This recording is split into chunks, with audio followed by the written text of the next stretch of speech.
Hello friend, welcome to my YouTube channel exclusive learning. आज पढ़ेंगे सल्तनत काल में फर्स्ट वंश है जो गुलाम वंश है। सल्तनत काल के बारे में पढ़ेंगे। उसका फर्स्ट हो गया गुलाम वंश के बारे में पढ़ेंगे। आज हो गया गुलामों को फारसी में बंदगा कहा जाता है तथा इन्हें सैनिक सेवा के लिए खरीदा जाता था। जो गुलामों को फारसी में बंदगा कहा जाता था, इन्हें क्या किया जाता था? सैनिक सेवा के लिए खरीदा जाता था। गुलाम को इलबरी, ममलुक, दास तथा दास वंश के नाम से भी जाना जाता है। गुलाम वंश को गुलाम वंश का फर्स्ट शासक था कुतुबुद्दीन ऐबक, जिसने 1206 से 1210 तक ईस्वी तक क्या किया था?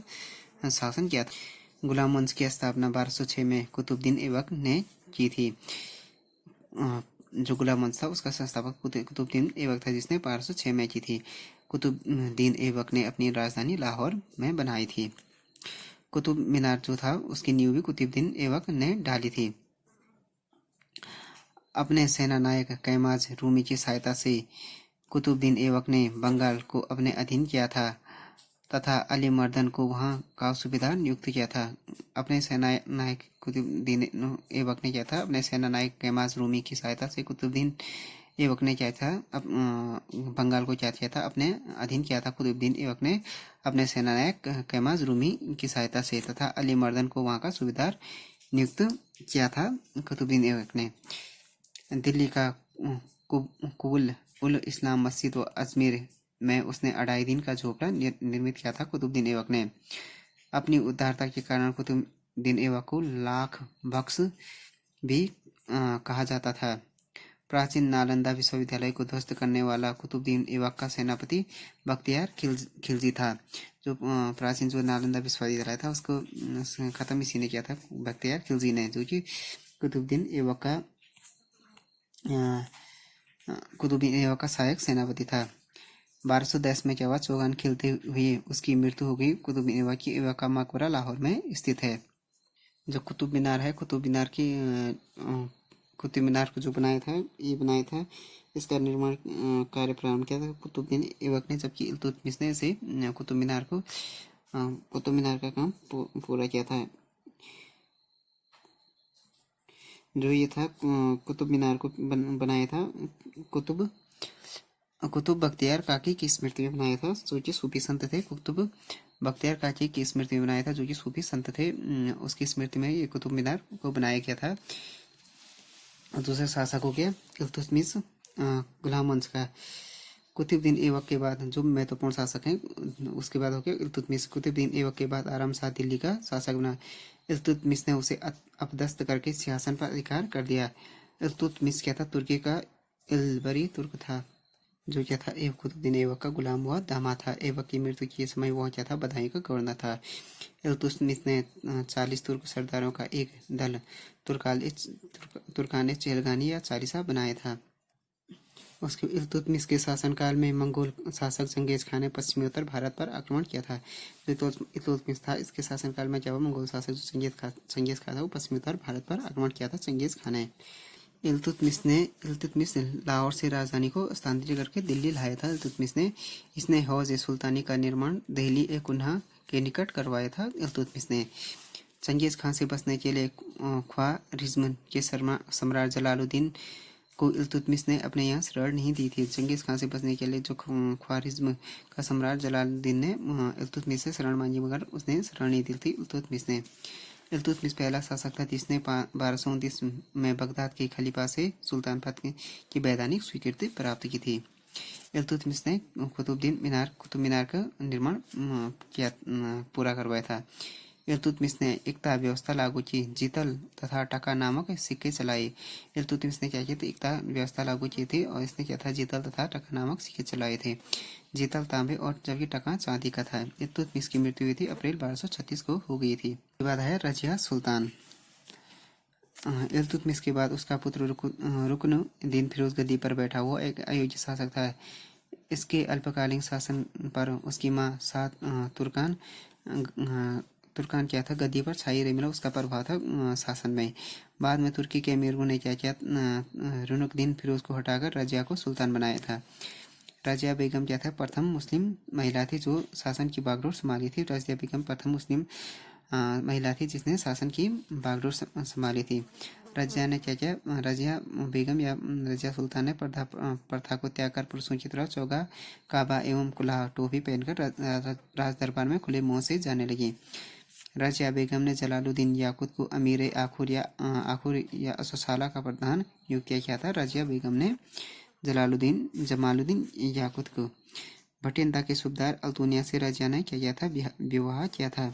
गैर तुर्कों को सामंत बनाने के प्रयासों के बाद तुर्की अमीर क्या हो गया? रजिया सुल्तान के क्या हो गया? विरुद्ध हो गई और बंदी बनाकर दिल्ली की गद्दी पर और उसे बंदी बना दिया और दिल्ली की गद्दी पर किसी मुजुद्दीन बैराम शाह को बैठा दिया। क्या हुआ कि जब ये गैर तुर्की सामंत को उसने गैर तुर्कों को क्या किया? सामंत बनाने का प्रयास के बाद क्या अमीर जो थे तुर्की अमीर उसके विरुद्ध हो गए और बंदी बनाकर उसे बंदी बना दिया किसी रजिया सुल्तान को और दिल्ली की गद्दी पर मुजुद्दीन बैराम शाह को बैठा दिया। भटिंडा से दिल्ली आते वक्त रजिया व अल्तुनिया की हत्या कैथल के निकट कर दी गई। उसे बंदी बना दिया गया था और उसके बाद हो गया भटिंडा के निकट आते वक्त रजिया और अल्तुनिया को कैथल के निकट हत्या कर दी। बैराम शाह को भी बंदी बनाकर उसकी हत्या क्या कर दी गई? 1242 ईस्वी को कर दी गई थी। बैराम शाह को भी उसके बाद बैराम शाह की हत्या 1242 ईस्वी में कर दी गई थी। उसके बाद हो गया उसके बाद महत्वपूर्ण जो शासक था उसके बाद था बलबन था गुलाम वंश का। 1266 और 1287 में के बीच था इसका शासन। बैराम शाह के बाद दिल्ली का सुल्तान कौन था बना? अलाउद्दीन मसूद शाह 1242 में बना। 1246 में क्या हुआ कि बलबन ने षड्यंत्र करके अलाउद्दीन मसूद शाह को सुल्तान पर हटाकर नसरुद्दीन मोहम्मद को सुल्तान बना दिया। 1246 में क्या हुआ कि बलबन ने षड्यंत्र करके अलाउद्दीन मसूद शाह को क्या कर दिया कि सुल्तान पद से हटाकर नसरुद्दीन मोहम्मद को सुल्तान बना दिया। बलबन ने अपनी पुत्री का विवाह जैसा क्या कर दिया? नसरुद्दीन महमूद से करवाया। 1266 में नसरुद्दीन की मृत्यु के बाद बलबन दिल्ली सल्तनत की गद्दी पर बैठा। 1266 में बलबन नसरुद्दीन की मृत्यु के बाद बलबन का जो वास्तविक नाम था बहाउद्दीन था, वह इल्तुतमिश का गुलाम था। नसरुद्दीन मोहम्मद ने बलबन को उलूग खां की उपाधि दी थी। तुर्कान ए चहलगानी जिसको उसने बनाया था, किसने? इल्तुतमिश ने। उसका विनाश किसने किया? बलबन ने किया था। उसने अपने दरबार में सिजदा तथा पाबोस प्रथा को अपने दरबार में क्या किया? अपने राज दरबार में उसने फिर से शुरू करवाया था। ये उसने जो सिजदा था जो ये प्रथा थी जो ईरानी प्रथा थी, सिजदा एवं पाबोस को अपने राज दरबार में क्या फिर से शुरू किया। इसके अतिरिक्त उसने ईरानी त्योहार नवरोज को भी प्रारंभ करवाया था। अपने विरोधी के प्रति उसने रक्त व लोह नीति अपनाई थी। बलबन ने मंगोलों का मुकाबला करने के लिए उसने एक सैन्य विभाग दीवान अर्ज की स्थापना की थी। मंगोलों का मुकाबला करने के लिए बलबन के दरबार में फारसी कवि अमीर खुसरो और अमीर हसन रहते थे। गुलाम वंश का अंतिम जो शासक था ससमुद्दीन कैमुर्स था। इसके बाद हो गया ये दूसरा वंश है खिलजी वंश सल्तनत काल का। 1290 से 1320 के बीच रहा ये। गुलाम वंश के शासन समाप्त कर जलालुद्दीन फिरोज खिलजी ने खिलजी वंश की स्थापना की। सुल्तान बनने से पहले वह बुलंदशहर का इख्तियार था। गुलाम वंश का जो शासक को समाप्त कर जलालुद्दीन खिलजी क्या हुआ कि खिलजी वंश की स्थापना की थी और सुल्तान बनने से वो बुलंदशहर का इख्तियार था। इसने किलाखोरी को अपनी राजधानी बनाया था जलालुद्दीन फिरोज खिलजी ने। सुल्तान कैकुबाद ने उन्हें जो सुल्तान कैकुबाद थे उसने क्या थी उसे शाइस्ता खां की उपाधि दी थी। जलालुद्दीन की हत्या अलाउद्दीन ने 1296 में कड़ा मानीपुर इलाहाबाद में कर दी। अलाउद्दीन खिलजी उसका क्या था? भतीजा व दामाद था। के बाद हो गया अलाउद्दीन खिलजी 1296 से 1316 के बीच का शासन रहा।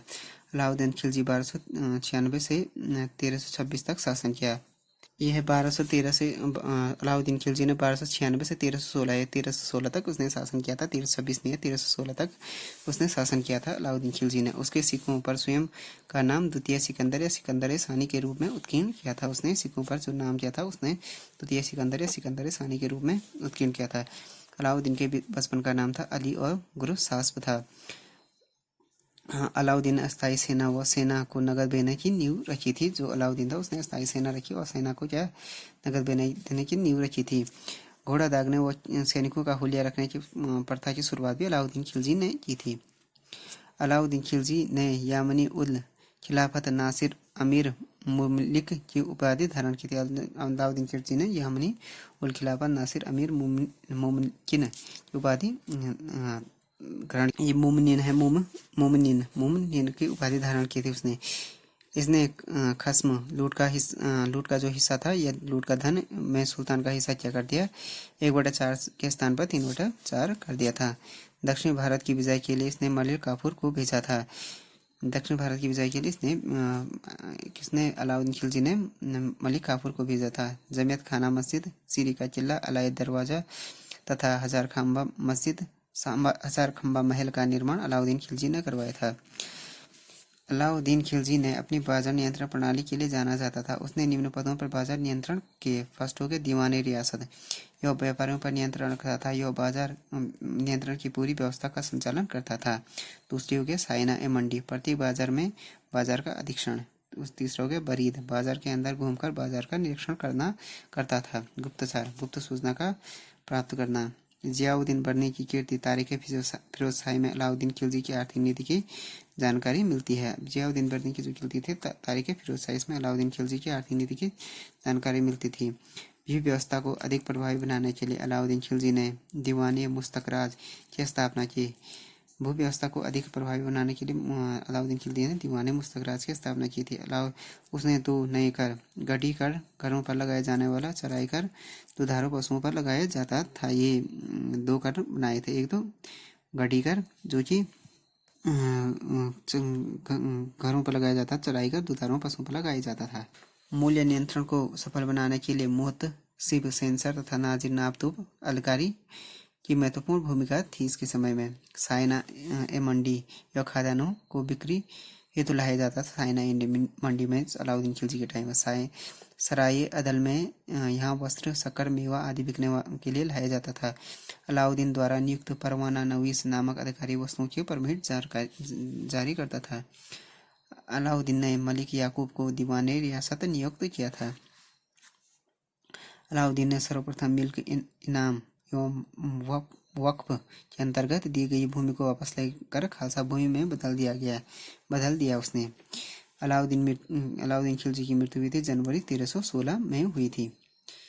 अमीर खुसरो अलाउद्दीन का दरबारी कवि था। अमीर खुसरो था जो ये था अलाउद्दीन खिलजी के दरबारी कवि थे अमीर खुसरो। इन्होंने क्या किया, सितार एवं तबले का आविष्कार का श्रेय नहीं दिया जाता है अमीर खुसरो को। तबले एवं सितार का आविष्कार का श्रेय इन्हें दिया जाता है अमीर खुसरो को।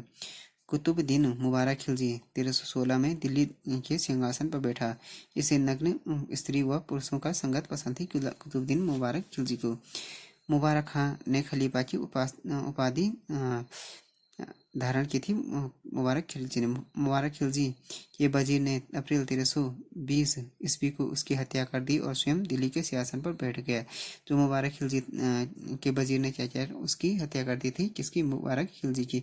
और वह जो उसका वजीर था स्वयं दिल्ली के सिंहासन पर बैठ गया था। तो फ्रेंड्स, ये हो गया सल्तनत काल में गुलाम वंश और खिलजी वंश के बारे में हो गया पूरा video. If you like this video please subscribe my channel and like, share and comment on this video.